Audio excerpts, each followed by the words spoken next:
protams, tā profesija kļūst ar vien populārāka, ar vien arī pašus pacientus interesē šādi speciālisti, jo kad es tikai sāku strādāt, tad reti, piemēram, kad atnāca kāds vīrietis uz konsultāciju, bet šobrīd ir tādas, kā es saku, vīriešu dienas, kad ir pierakstījušies tikai vienīgi vīrieši. Cilvēki nemieži pamana, cik daudz viņi uzņem cukura, un tā laikam tāda vislielākā problēma ir. Man vispār nepatīk skaitīt kalorijas, pati neskaitu pacientiem nelieku. 1, 2, 3, parunāsim par veselību. Mani sauc Kaspars, esmu ārsts, un šodien pie mums ir Jeļena, uzturs speciāliste. Varbūt izstāstiet, kas ir uzturs speciālists Latvijā? Uzturs speciālists tā ir ārstniecības persona, kurā cilvēkiem stāsta, kā būtu vēlams ēst, bet tā ne tikai veseliem cilvēkiem, bet arī cilvēkiem ar dažādiem veselības traucējumiem. Kāds specializējas varbūt katrs savā lauciņā, man vairāk patīk gremošanas sistēma, un tad man ir liela daļa pacientu tieši ar gremošanas sistēmas traucējumiem, bet, protams, nāk dažādi pacienti, gan tie, kuri vēlas koriģēt svaru, piemēram, gan tie, kuriem ir kādas izmaiņas asins analīzēs, vai arī tie, kuri vienkārši grib justies enerģiskāk, labāk un izprast, kā tad jāēd, lai ēstu veselīgi, jo informācijas mūsdienās ir ļoti, ļoti daudz, un var apmaldīties šajā informācija klāstā. Un, lai neapmaldītos, es atceros, kad es mācījos par ārstu, tad bija dietologi tādi, un, teiksim, uzturs speciālisti, tā ir jauna specialitāte, un droši vien, ka radusies pēc kaut kāda 10 gadus vai 15 gadus atpakaļ Latvijā. Mana darba pieredze ir kopš 2011. gada. Okay, tieši 15 gadu. Jā, bet tas nebija pirmā izlaidums. Jā. Bet vispirms bija dietologi, vēl joprojām ir dietologi, tie ir ārsti, bet mēs uzturs speciālisti esam arī ārstniecības personi, bet mēs nevaram uzstādīt diagnozi pacientam vai arī izrakstīt medikamentus. Mēs vairāk darbojamies ar uzturu, un jau balstamies uz to, ko jau ir sniedzis par savu pacientu ārsts. Un, ja mēs tā paskatāmies uz Latviju, tā ir jauna profesija, īstenībā diezgan jauna. Cik daudz šādu uzturu speciālistu varētu būt tagad Latvijā? Piemēram, mūsu asociācijā ir vairāk nekā 200 biedri, un tur ir lielākā daļa tieši uzturu speciālisti. Protams, tā profesija kļūst ar vien populārāka, ar vien arī pašus pacientus interesē šādi speciālisti, jo kad es tikai sāku strādāt, tad reti, piemēram, kad atnāca kāds vīrietis uz konsultāciju, bet šobrīd ir tādas, kā es saku, vīriešu dienas, kad ir pierakstījušies tikai vienīgi vīrieši. Un, protams, tā pacientu plūsma ir kļuvusi lielāka, tā kā cilvēki interesējas par uzturu. Visvairāk, protams, uzturu speciālistu ir Rīgā. Problemātiskāk ir kaut kur ārpus Rīgas, tur varētu būt mazāk. Es esmu dzirdējis arī no saviem kolēģiem, kas ir ķirurgi, traumatologi, kad arī viņi savās klīnikās vai poliklīnikās grib tādu speciālistus, kas var ieteikt, kā pareizāk uzturēt šo sabalansēto uzturu, lai arī viņu tas darbs, ko viņi izdara ar ķirurģiskām manipulācijām, ortopēdiskām manipulācijām, nostrādātu vēl labāk. Jo skaidrs, ka uzturs ir ļoti svarīgi, un ja mēs paskatāmies uz Eiropu, tad vairāk kā pusē no pieaugušajiem ir 1 vai vairāk lieki kilogrami. Kā tev kā uzturu speciālistam liekam, kas tas ir par iemeslu, kādēļ, teiksim, Rietuma Eiropā un Latvijā arī tā situācija ir līdzīga un varbūt pat nedaudz vēl sliktāk? Kāpēc ir tas liekais svars vai kādēļ cilvēki nonāk šādā situācijā? Iemesli var būt dažādi. Viens no iemesliem, protams, to, ko cilvēks izvēlas ēst. Cilvēki nemieži pamana, cik daudz viņi uzņem cukura, un tā laikam tāda vislielākā problēma ir. Bet arī tad ir jāsaprast, kāpēc cilvēki patērē to cukuru, kāpēc ir kaut kāds pārēšanās epizodes.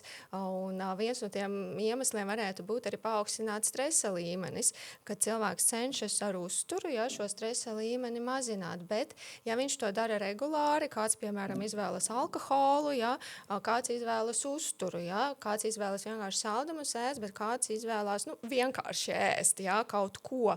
Un rezultātā, ja to savas emocijas cenšas slāpēt ar uzturu, ja, vai uzlabot savu garas stāvokli, tad tas var novest pie ēšanas traucējumiem, pie kompulsīvās pārēšanās arī, kad cilvēks jau nespēja izkontrolēt, ja, cik daudz viņš apēd, ja, un tā ir tāda liela problēma. Bet, protams, ne katram, kuram garšo saldumi, ja, noteikti ir kompulsīvā pārēšanās. Ja. Nu jā, tad mēs jau esam runājuši ar farmaceitiem par šo situāciju, kas tur aptiekā notiek, bet tu kā speciālists, ko darīt, ar ko sākt cilvēkam, ja pats sapratis, ka viņam tomēr ir viens vai vairāk lieki kilogramu? Kā tev kā speciālistam, ko tu rekomendē, ar ko sākt? Sākumā paskatīties uz sevi no malas. Es domāju, nevis uz sevi gluži, bet uz uzturu, ja, ko cilvēks ēd. Var arī pats pabildēt, pierakstīt, ja, ko tad es ēdu dienas laikā, bet darīt nevis tā, ka tikai tur nobildē vienas dienas brokastis, tad kaut kādas citas dienas brokastis, bet darīt tā, lai ir tā no rīta līdz vakaram, ja, lai jau varētu dienas beigās tiešām paskatīties visu šo dienu. Tas būtu tāds pirmais solīts, jo tad bieži vien, kā saka arī pacienti, ja, ka viņi paši pamana, ka kaut kas tur nav labi. Lieks ja? kaut kas kaut ir. Kas tur lieks, ja? Vai tā našķošanās ir biežāk, ja? Vai tomēr tā porcija ir par lielu. Ja? Tas būtu tas pirmais. Nākamais solītis, laikam, ja viņš jau ir ieraudzījis, ka, piemēram, tie našķi ir par daudz, ja? Tad kaut ko sākt varbūt mazināt, ja tu ēdi 3 našķus dienā, varbūt tad pāriet uz 2 našķiem, ja? Vai uz 1. Es neiesaku nekad uzreiz izslēgt, tāpēc, ka, ja mēs kaut ko sev aizliedzam, tad rezultātā tas var nebūt tāds ilgtermiņa pasākums, jo mūsu smadzenes pretosies. Un ja mēs kaut ko atņemam sev, tad mums jādod kaut kas cits tā vietā. Jā. Man bija vakar tieši lekcija skolēniem, un mēs tur analizējām ēdienkartes, un viņi bija kā uztura speciālisti, ja, un tad ieteica kaut ko, man ļoti patika, ka bija tie bērni, kuri teica, ka, piemēram, kolas vietā ar cukuru varētu zero kolu. Nav jau labākais variants, ja, jo tur ir mākslīgie saldinātāji, bet tā ir tāda, viegla pārēja, ja, vai arī, piemēram, kolas vietā, kāds ieteica, kaut kādu citu dzērienu, tie ūdeņi, kas ir ar garšām, bet tur mazāk cukura ir, jā. Tagad telefonos ir arī tādas aplikācijas, kur tu vari nofotografēt to ēdienu un tev pasaka, cik tur kalorijas tas sanāk tā, ka tas arī attīstās. Ja? Tad mākslīgais intelekts var nolasīt, ko tu ēd un cik daudz kalorijas tu esi patērējis. Bet, ja mēs runājam par svara samazināšanas uzsākšanu, tava rekomendācija ir paskatīties no malas, ja? Paskatīties, ko tu ēd nedēļas laikā, bet vai jāveic kādas analīzes? Arī, jā, bet vispār asins analīzes ir vērsts nodot ne tikai tiem, kuri plāno samazināt svaru, jā, bet arī jebkuram cilvēkam vienreiz gadā.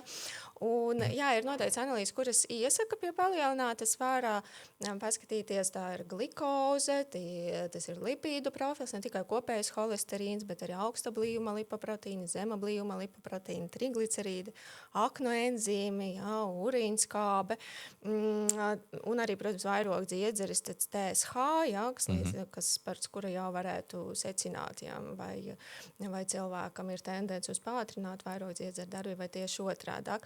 Bet, ja pie manis atnāk pacients, jā, tad papildus šīm analīzēm mani vēl interesētu, piemēram, D vitamīns, interesētu, piemēram, feritīns, dzels rezerves organismā, jo, ja tur būs nepietiekams šis līmenis, jā, tad cilvēks jutīsies noguris, jā, un ja cilvēks jūtas noguris, viņam trūkst enerģijas, jā, tad viņš, protams, sniegsies pēc kaut kādiem tiem produktiem, jā, kas dos šo enerģiju.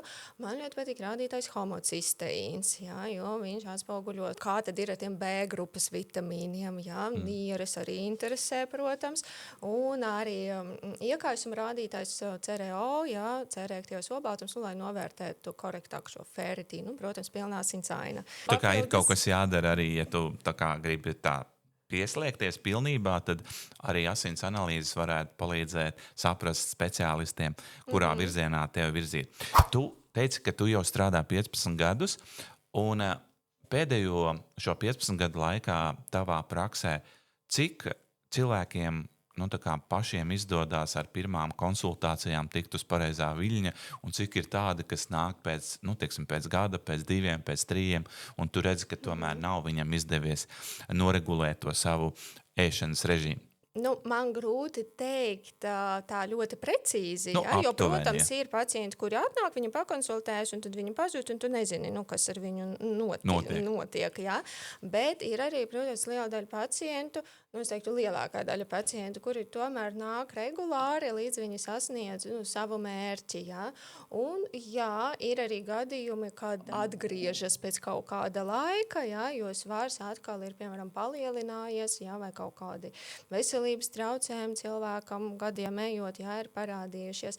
Tāpēc, no vienas puses, protams, cilvēks pats var paskatīties, kaut ko ieraudzīt, kaut ko jau pakoriģēt un iespējams arī sasniegt to savu rezultātu. Bet, ja tas nesanāk, tad, un arī vispār, ja pat sanāk, vienalga ir interesanti pakonsultēties ar uzturu speciālistiem, jo viņi ieraudzīs kaut kādas nianses, ko cilvēks ikdienā nepamana. Piemēram, es ļoti bieži redzu, ka pietrūkst šķiedrvielas. Jā. Es diezgan bieži redzu, ka cilvēkam ēdienkartē varbūt viņš neēd daudz, jā, bet viņš sakombinē tik ļoti tos produktus tādus, kuri sniedz diezgan daudz šīs kalorijas. Jā, kā ļoti patīk sakombinēt produktus, kas bagāti ar piesātinātiem taukiem, piemēram, jā, kas ietekmēs arī cilvēku, piemēram, holesterīna līmeni. Cilvēks pat neaizdomājas, piemēram, viņš sviestu nomaina uz speķi.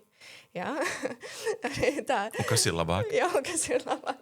No kuras puses paskatās, jā, ja mēs skatāmies šo piesātināto augstskābju sastāvu, jā, un nepiesātināto, tad speķis būs labāks, jā, bet vienalga tur būs daudz šo piesātināto tauku, jā, lai gan mazāk nekā sviestā, jā, un vienalga tas nav tāds, īsti variants, lai tagad, ļoti tā izvērstos, jā, ar to speķi, vai arī kādam kaut kas riekstēļ, jā, ļoti patīk. Viņa olīveļu nomainos kaut kas riekstēļi, kas nav gluži pareizi.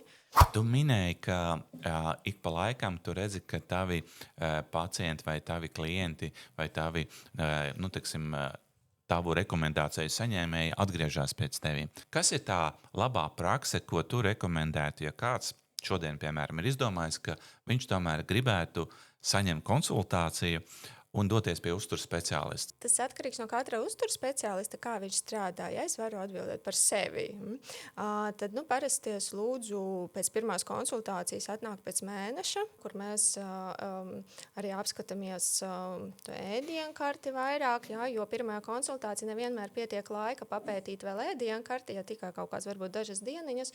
Un tad, ja pēc mēneša cilvēks atnāk un viņš ir bijis diezgan korekti, ja izpildījis šīs kaut kādas pirmās rekomendācijas, tad es palūdzu, ka, piemēram, tad var atnākt pēc 2 mēnešiem, ja, bet, parasti tā, ka vēlāk ik pēc 2 vai ik pēc 3, ja, bet tomēr atrādīties, ja. Tātad pie tevis nāk cilvēki, kas grib uzlabot savu ēšanas paradumus vai uzturvērtības vai tā kā samazināt svaru. Kā izvēlēties to mērķi, kurš uzstāda to mērķi?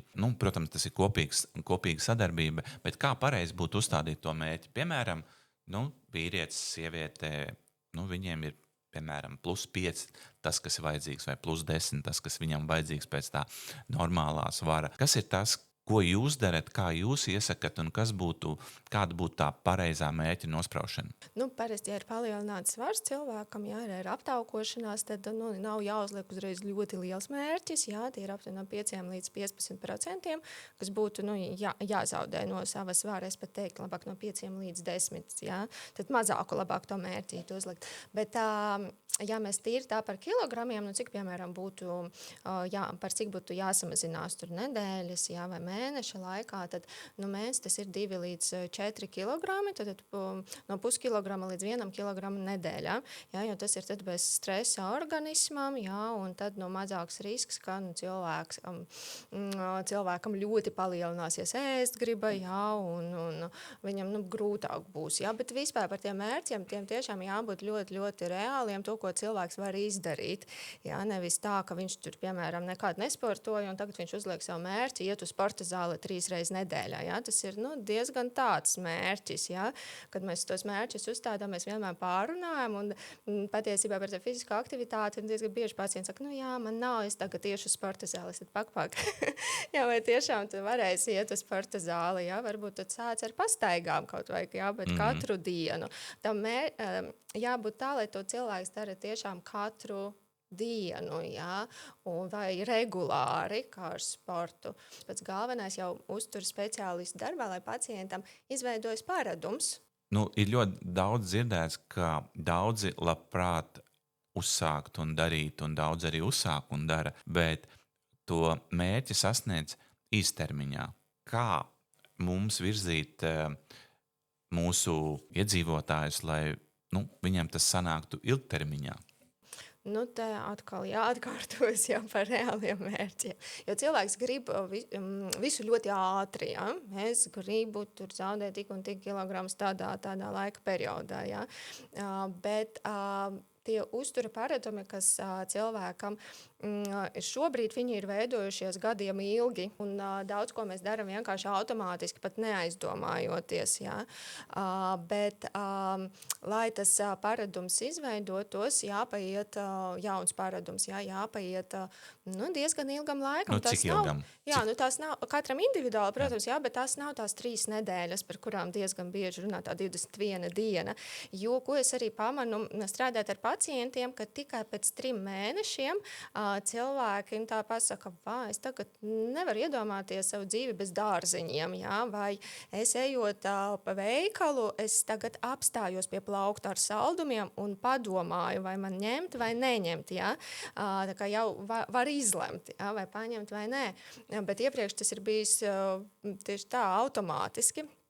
Un, tie ir 3 mēneši. Tas ir mazākais. Tas ir mazākais. Jā. Bet kā pacienti es pareizi saku un rēķinieties ar gadu, varbūt pat ilgāk, līdz jums tiešām rodas tāda sajūta, ka jūs vairs nevariet savādāk, ka jūs nevariet neēst brokastis, jo, piemēram, man vienalga, cikos es celtu, es atceros, man bija jābrauc uz lekciju, lasīt kaut kur ārpus Rīgas un bija jāceļas, 5 no rīta, bet es nevarēju nepaēst brokastis, es nevaru iedomāties, kā tas ir, un vai kā nepaēst tur dārziņus, pie pusdienām vai pie vakarņām. Jābūt tādai sajūtai, jā. Ja mēs varētu nosaukt kaut kādas 3 svarīgākās izmaiņas uzturā, ar ko tu visbiežāk sastopies, ko tu rekomendē, kas tās varētu būt? Es te gribētu minēt ne tikai produktus, bet es noteikti gribētu minēt ēšanas režīmu. Labi, tad pirmais ir režīms, jā? Režīms, noteikti režīms, jo tiem, kuriem ir šīs režīms, viņiem ir krietni vieglāk, un gan emocionāli, varbūt gan arī fiziski, gan arī samazināt svaru.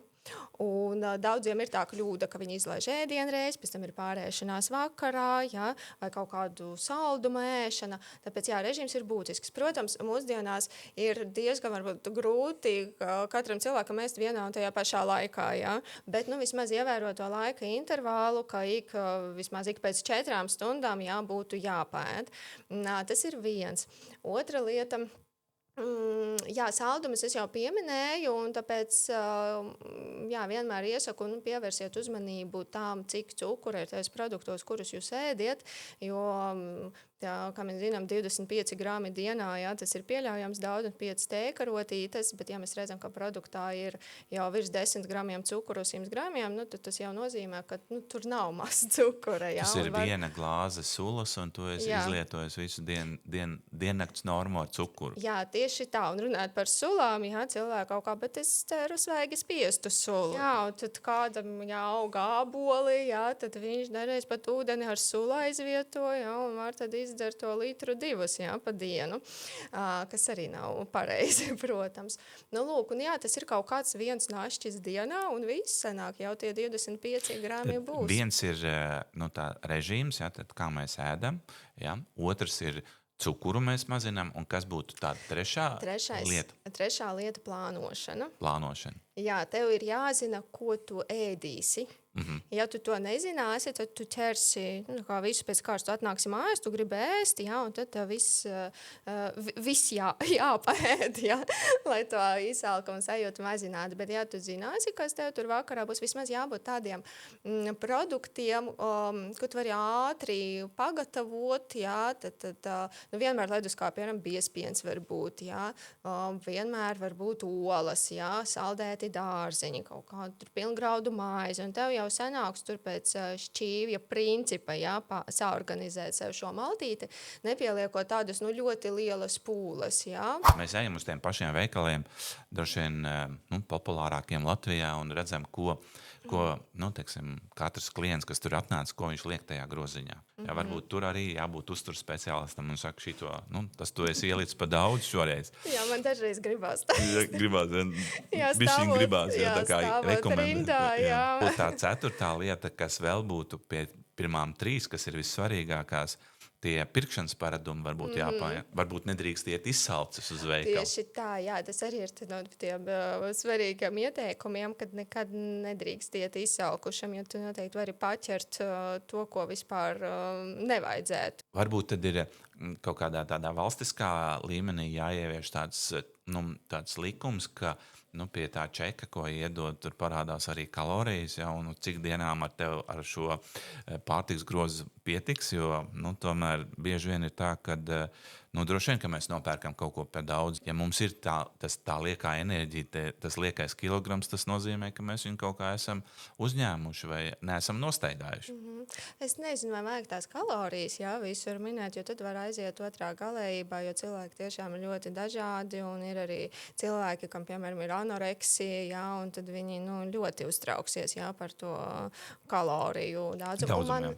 Man vispār nepatīk skaitīt kalorijas, jā, pati neskaitu pacientiem nelieku, jā, man vairāk patīk tāds porciju princips, cik daudz, kādus produktus mēs apēdam dienas laikā. Jā, varbūt parādīs to smuko šķīvi, kas tev ir līdzi, pēc kāda principa tad tu iesaki? Jā, tas ir tāds, arī runāt ar ko sākt, jā, cilvēks var pats, tāds viegli pielietojams rīks, jā, tas ir šis uzturis šķīvis, un šis šķīvīts ir aptuveni 25 centimetri diametrā, jā, jo šķīvi ir dažādi, un tad, jā, mēs to šķīvīt sadalām 4 daļās, jā, 2/3 mums aizņem dārzeņi, 4.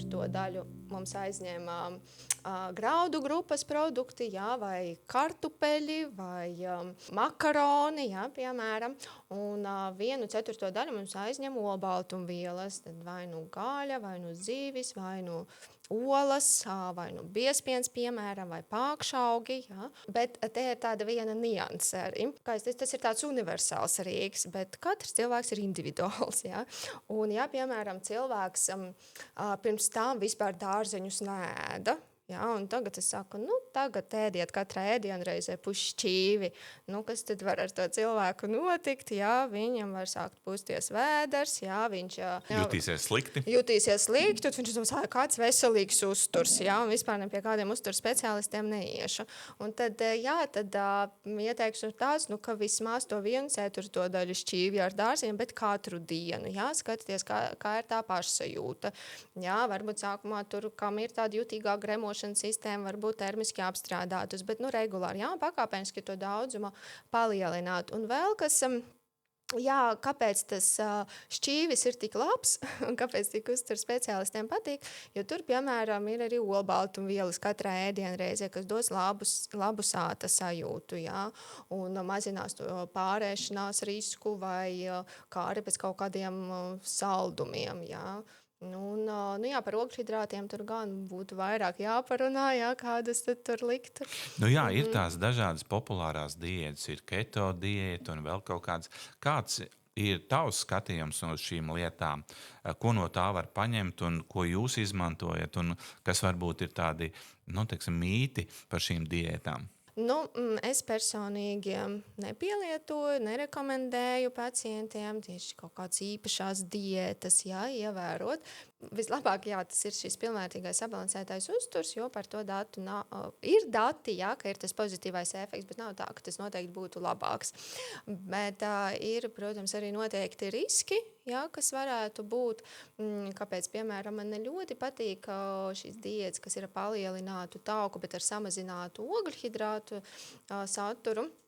Tāpēc, ka cilvēki diezgan kaut kā bieži tad izvēlās dzīvnieku izcelsmes taukus vairāk patērēt, jā, un rezultātā arī holesterīna līmenis paaugstinās, jā, aknu rādītāji var tikt ietekmēt, un arī kādam cilvēkam tas var ne tikai samazināt, jā, šo svaru, bet tieši otrādāk, veicināt svara palielināšanas. Tur ir no ģenētikas atkarīgs, jā, kā tas organisms tiek galā ar šiem taukiem. Tie ir tās riski, ja mēs šos ogļhidrātus minimizējam, jā, tad rezultātā mēs šos pilngraudu produktus neēdam, un cilvēkam tad var attīstīties vēdera izejas traucējumi, aizcietējumi, piemēram, vai grūtāka vēdera izeja. Un, ja paskatās pētījumus, tad pētījumos arī minēts, ka var negatīvi ietekmēt mūsu zarnu mikrobiotu. Ja?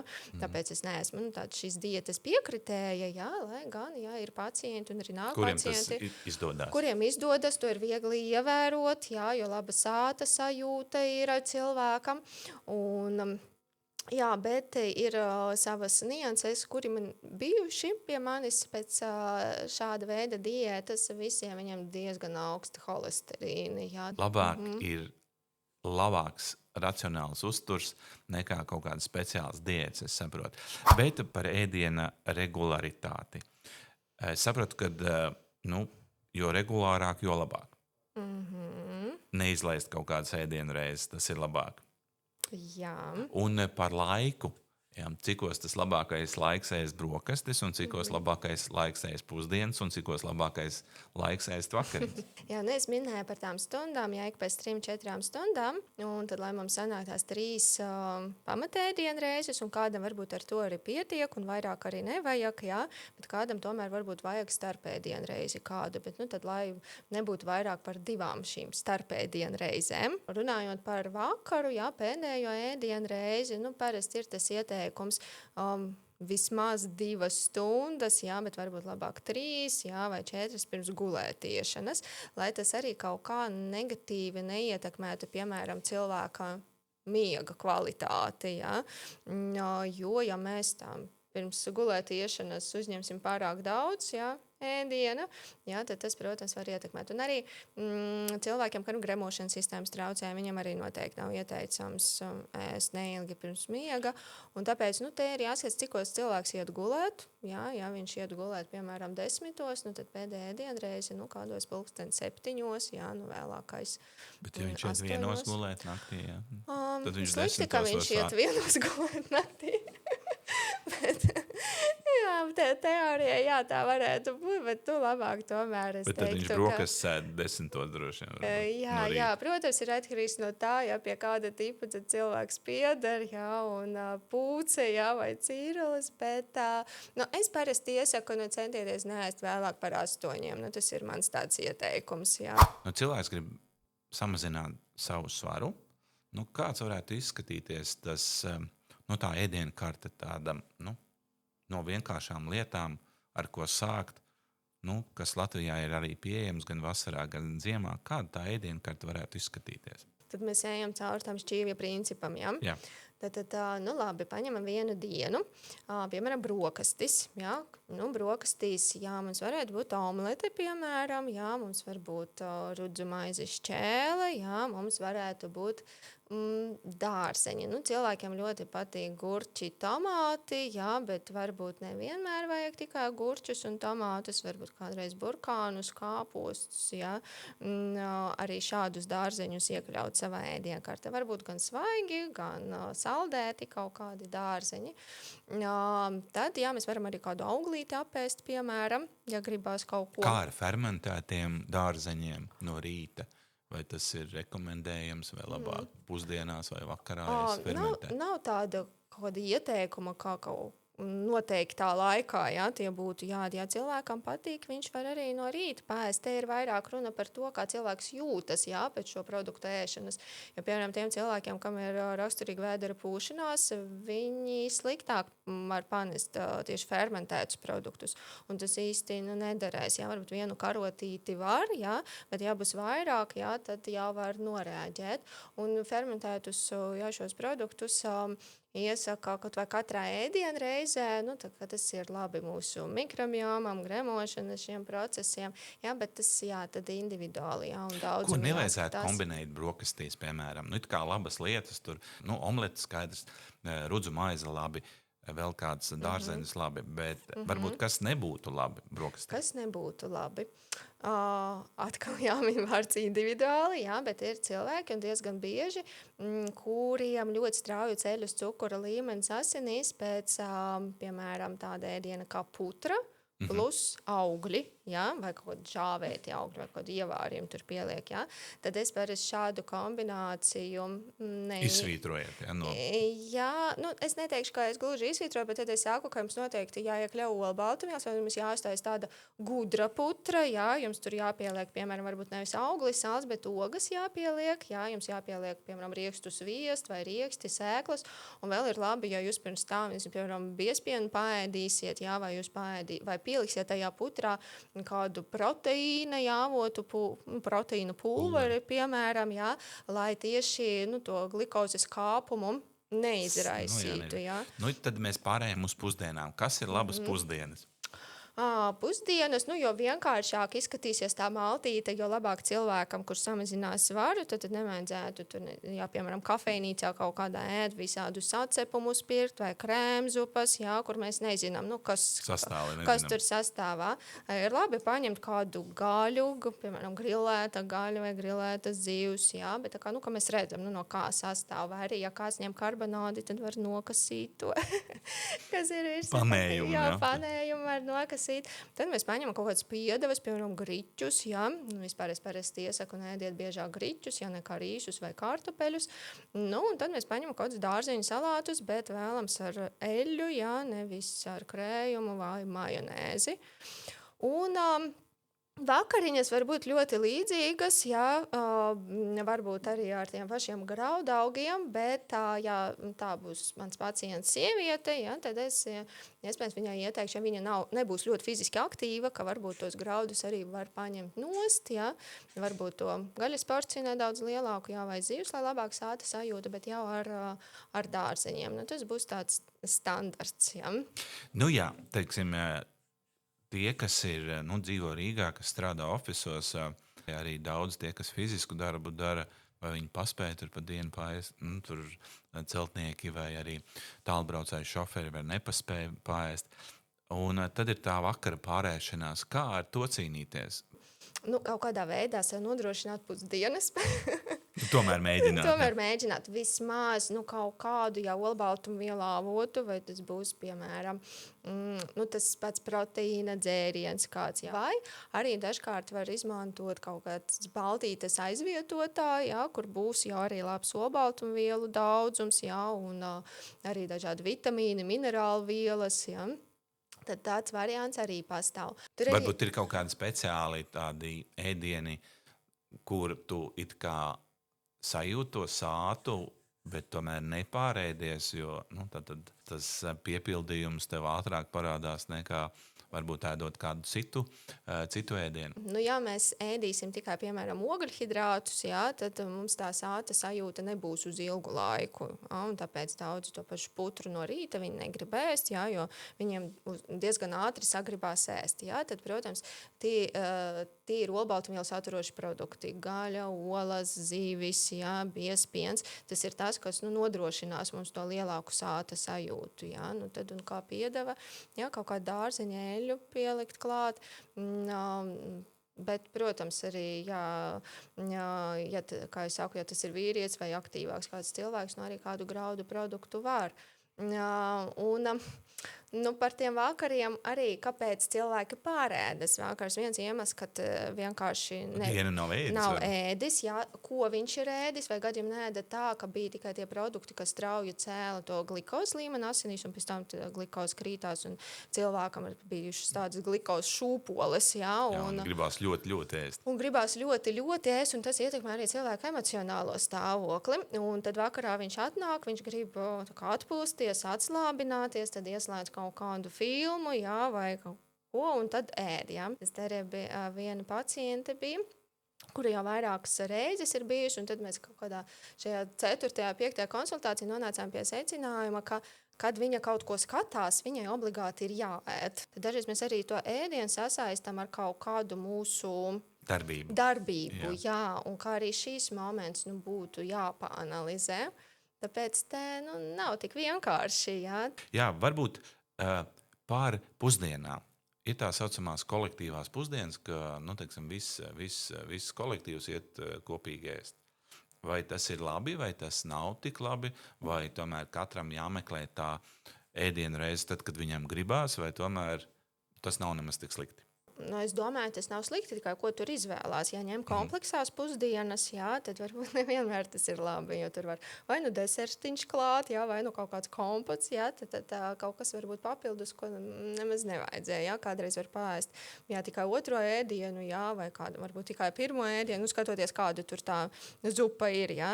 Tāpēc, es te vairāk teiktu, ka labāk piedomāt pie tā, ko tu tur ēdīsi. Kopā vai ar kādu vai nē. Vienīgais, ja mēs ar kādu runājam, jā, tad mēs dažkārt arī nepamanām, Ko mēs apēdam? Ko mēs apēdam, jā, tur var būt tas mīnus, jā. Droši vien arī no ēdiena tā sāta sajūta, kā veidojās, droši vien tas arī ļoti svarīgi, vai tas ir ātri uzsūcās vai vēlāk uzsūcās.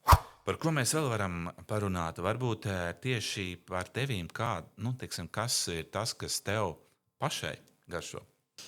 Es godīgi teikšu, ka kad ēdu, es vienmēr piedomāju tā olbaltumvielas ogļhidrāti tauki. Un man nav tā, ka ir kaut kādi tādi ēdieni, kuri man ļoti, ļoti garšo, jā, kurus es tā izceltu, teiksim tā. Ja es, piemēram, ēdīšu kaut kur, laikam es izvēlēšu šo zivi, jā. Tam es došu priekšroku, jā. Bet, ka būtu kaut kāds tāds īpašs ēdiens, jā, ko laikam nē. Kas ir tas, ko tu rekomendētu, pagatavojot mājās pārtiku, ko vajadzētu izmantot, ko nevajadzētu izmantot, kā labāk pagatavot, lai tas ēdiens ir pilnvērtīgāks? Ir dažādas tur eļļas, ir tauki, ir sviests, ir dažādi. Tu minēji, ka tu rekomendē griķus vairāk lietot nekā rīsus un kartupeļus. Jā, tad to mēs jau varam pieskaitīt. Jā, tad rekomendācija no tevis. Paskatāmies, vai mums mājās ir griķi. Kas vēl varbūt ir tādas lietas? Noteikti olīveļļa. Jā, kuru derētu izmantot, jo, kā es arī minēju, tad ir cilvēki, kuri nomaina uz kokosriekstu eļļu, piemēram, vai uz gīsviestu, jā, tad vislabāk ir noteikti izmantot olīveļu. Tas būtu tas otrais moments. Trešais, noteikti izmantot garšaugus, spēlēties ar šiem garšaugiem, teiksim tā, lai tas ēdiens kļūtu interesantāks, katru reizi varbūt savādāks, jā, un lai mazāk šo sāli vajadzētu likt klāt. Un vispār runājot par sāli, vai visiem ēdieniem jāliek sāls klāt, jā? Piemēram, mums ģimenē ir tā, ka mēs liekam tikai gaļai un patiesībā vairāk nekam, jā. Griķi, olīveļļa un mazāk sāls. Tās jau ir tādas garšaugi. Jā, garšaugi. Jā. Un vēl arī ieteiktu, ka varbūt bieži izmanto kviešu miltus, jā, bet mēs arī ģimenē izmantojam auzu miltus, jā, gan gatavojot kaut kāds karbonādes, kotletītes, jā, vai kaut kādus saldos ēdienus, tad mēs vairāk to liekam, jā, pie ēdieniem. Vai arī sākumā var kaut vai miksēt, bet tas palielinās šo šķiedrvielu saturu. Jā, tad šķiedrvielas tā var būt 4. rekomendācija, kad paskatīties, cik daudz šķiedrvielas ir uzturā, teiksim, dienas laikā, lai viņš būtu pietiekams. Protams, jūsu galvenā daļa ir šī pareizā brokastis pusdienas vakariņas. Cik daudz jūs tomēr tā kā pievēršat savus klientus, pacientus tieši fiziskām aktivitātēm? Pirmajā konsultācijā noteikti es nelieku uzsvaru uz to, jā, bet līdz tam mēs nonākam ar laiku, jā, jo fizisko aktivitāti ir labi pieslēgt klāt, tāpēc, ka, lai palielinātos arī muskuļu masa, jā, un muskuļi, protams, patērē vairāk enerģijas, jā, nekā taukaudi, jā, tāpēc fizisko aktivitāti liekam, bet nekad nerekomendēju uzreiz iet uz sporta zāli, vai tikai, ja tās nodarbības tiešām ir ar labu treneri, jā, lai tas viss notiktu pārdomāti, jā, bet parasti jā, sākam ar pastaigām, ar tām lietām, kas patīk, varbūt braukt ar riteni, varbūt iet uz peldbaseinu, jā, varbūt nodarbības ar fizioterapeitu pēc sākumā labāk, un tā kā ne visu uzreiz. Nu, un, teiksim, jums ir tas labais gadījums, kad jūsu rekomendācija ir nostrādājusi, svars ir mērķu sasniedzis. Kā pēc tam izskatās šīs analīzes pēc gada vai varbūt vairāk, vai tur samazinās šīs glikozes līmenis, vai holesterīns samazinās, vai aknu rādītāji uzlabojās? Kādas ir bijuši jūsu novērojumi? Patiesībā tas jau notiek ātrāk, ne tikai tā, kad jau tas mērķa svars ir sasniegts. Jā, bet tas var notikt arī jau pēc mēneša patiesībā, kad cilvēks sāk kaut ko intensīvāk darīt, jā, un vairāk. Jo man arī ir bijis tāds viens gadījums, kad pacients, es nekad nelieku nodot katru mēnesi analīzi, protams, vienkārši es tā pieminēju, jo man bija pacients, kuram bija laboratorija pirmajā stāvā, jā, kur viņš dzīvo, un tad viņš izdomāja pats, ka viņš diezgan regulāri skatīsies, un tur sanāca, ka ik pēc mēneša. Un mēs tiešām redzējām, ka cik ļoti mainījās aknu rādītāji jau pēc mēneša, holesterīna rādītāji, jā, insulīns, jā, ka patiesībā mainot uzturu paradumus, jau diezgan ātrs tas efekts varētu būt. Ja? Jā, nu ir droši vien tie labie gadījumi, un varbūt arī tādi sarežģītāki gadījumi, kad teiksim, jūsu klients ļoti cenšas, bet viņš arī izpilda gandrīz vai visu, ko jūs sakat, bet tomēr tas svars kā neatkāpjas, kā tā neatkāpjas. Jā, arī tādi gadījumi ir, un vēl man ir tāds novērojums, ka šādiem pacientiem dažkārt var būt par lielu fiziskā aktivitāte, vai arī viņš ļoti, ļoti ierobežo sevi. Ja? Tad kaut kas ir par daudz, ja? Jo bijis arī gadījums vairāki pat, kad cilvēks nodarbojas fizisko aktivitāti, viņš centās ēst, ja? Bet gada laikā vispār maz tas samazinājums. Nekas nemainījās. Jā, daži tur kilogrami, ja? Un tad tik pieņems lēmums, ka varbūt tos slodzi mazināt. Un neko nemainot savā uzturā, jā, cilvēkam svars sāk mazināties mēnesī -4 kilogrami. Ir bijuši gadījumi, kad man ir darbā ar bioimpedances svari, kas nosaka ķermeņa muskuļu stāvokli. Jā, un tad bija arī pacients, kurš nāk, un viņam visu laiku samazinās muskuļu masa. Tas nevarēja saprast, kas notiek, jā? Kāpēc tā? Tad mēs sākam runāt vairāk un arī par to, kāda tieši viņam šī slodze ir, un tad izrādīs, ka viņam ļoti intensīva tieši aerobā slodze, ļoti daudz, jā. Tāpēc šis arī ir jāpārdomā. Un vēl hormonālie traucējumi droši vien arī. Jā, hormonālie traucējumi arī ietekmē, tad varbūt grūtāk, jā, gan vairogdziedzeris nestrādā tik efektīvi, jā, kā vajadzētu, gan arī sievietēm, jā, šobrīd diezgan tāda populāra tēma perimenopauze, jā, kad arī notiek šīs izmaiņas, bet nav jau tā, ka tas ir uzreiz neiespējami, jā, varbūt tas ir grūtāk, lēnāk, ar lielākām rūpēm, tad pret sevi, jā, lai būtu atpūta noteikti, jo, kad organisms ir stresā, jā, kad nav pietiekams miegs, jā, kad ir par daudz šī fiziskā slodze, emocionālā slodze, vēl cilvēks uzliek sev ierobežojumus ar uzturu, jā, lielus, tad mūsu organisms, tā kā viņš cenšas. Stress, organismam stress. Kā veidot pareizi tos ieradumus, lai tas nebūtu tikai īslaicīgs projekts? Tad nevajadzētu uzlikt sev tādus lielus, pārāk lielus mērķus, un tad parasti arī konsultācija, kad mēs runājam ar pacientu, pacientu, tad konsultācijas beigās izstāstu, kas man patīk viņa ēdienkartē, kas nepatīk, un tad es saku, nu, ko no šī, ko es tagad pateicu, ko es varētu sākt darīt, jau neatliekot uz rītdienu, jau ar šodienu, jā, bet regulāri. Un tas var būt kaut kas ļoti neliels, nezinu, cilvēks tur papildus glāzi ūdens izdzer, jā, vai cilvēks tur sāk nedaudz biežāk ēst griķus, jā. Tad, ja kāds klausās mūs šodien vai skatās, tad tie 3 ieteikumi, nu tad pamainīt kaut ko, tad papildus glāzi ūdens, jā. Tas būs katram savādāk. Katram savādāk, labi. Katram ir jāpadomā, ko viņš varētu sākt ieviest savā dzīvē, kas neradīs viņam to stresu, bet gala rezultātā novedīs vai pie labākas veselības, jā, vai pie labākas pašsajūtas, jā, un arī svara samazināšanas, protams, jā. Nu, teiksim, tās 3 populārākās lietas, ko tu esi novērojis, ko, nu, jebkurš varētu darīt. Ko jebkurš varētu darīt? Ēst griķus biežāk. Ok, skaidrs, griķi mums ir svarīga tēma. Nepietiks, vairs nevarēs izaudzēt tik daudz. Nē, protams, tos pilngrādu produktus vienkārši sāk biežāk iekļaut nekā, kā es teicu, tos kartupeļus, rīsus, jā, lai tomēr tās šķiedrvielas ir vairāk, jā, uzturā.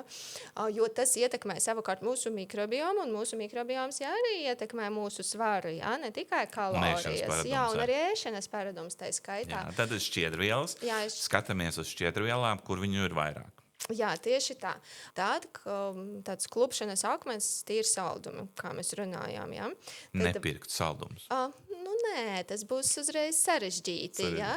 Varbūt tad sākam izdarīt tā, ka ja tie saldumi tiek ēsti, tad tikai pēc ēdienreizes. Uzreiz. Jā, uzreiz Okay, pēc ēdienreizes. Jā.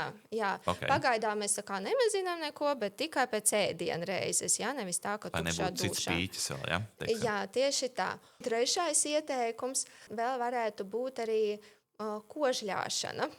Ilgāka, jā. Ilgāka kožļāšana un vispār pavērot, cik ilgi cilvēks ēd, jā, jo mēs zinām, ka jā, 23, mēs zinām, varbūt kāds nezina, jā, bet 20-30 minūtes ir jāēd, jo tā tikai mēs saņemam signālus, jā, mūsu smadzenes, jā.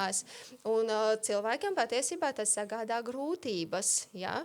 Un tad es nesaku, ka katrā ēdienreizē, jā, vajadzētu to darīt, bet vismaz tajā problemātiskākajā, piemēram, tajā pašā vakarā. Lielākajā ēdienreizē. Tieši censties sakožļāt līdz putriņai, jā, un tikai tad norīt. Un vēl pat tāds ir vingrinājums, teiksim tā, kā sevi palēnināt. Tad mums stāv šķīvis priekšā, jā, mums tur ēdiens ir, mēs ņemam dakšiņu vai karoti, mēs ņemam to gabaliņu, liekam sev mutē, noliekam dakšiņu vai karoti uz galda, un tikai tad, kad mēs sakožļājām līdz tai putriņai un norijām, tikai tad mēs ņemam, jā, un tas māca mūs būt tādiem apzinātākiem, jā.